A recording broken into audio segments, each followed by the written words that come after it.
Today we're installing the Webasto diesel heater in a caravan to get ready for the colder months of caravanning. We've got a large van, so we're installing a twin outlet unit, one outlet into the bathroom and one outlet into the main cabin to keep us toasty warm all winter.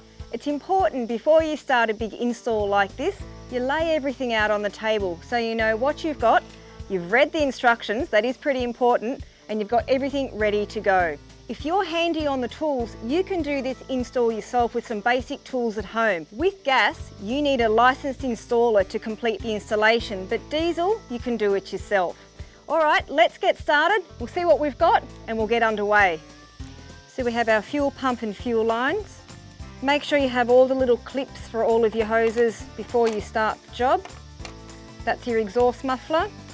You've got all your clamps to put onto your ducting, and this is our Y-piece to split our unit into a 2-unit vent.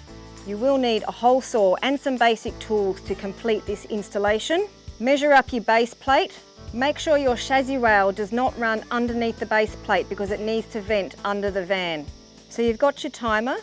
Maybe you could locate it next to the bed so that you don't have to get out of bed in the morning to turn it on. And we also have our fuel tank. We've located previously our fuel tanks on the same side as what we fill the car on. To make it easy at the fuel station, we can fill the car and the diesel tank at the same time, but you can also fill them with a little jerry can too. Things to consider before the installation: the location and orientation of the heater.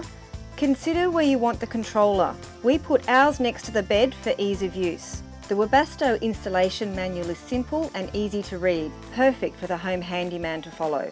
We finished installing the Webasto 2000 STC diesel heater in the van, and we've got the unit running right now, and it's remarkably quiet.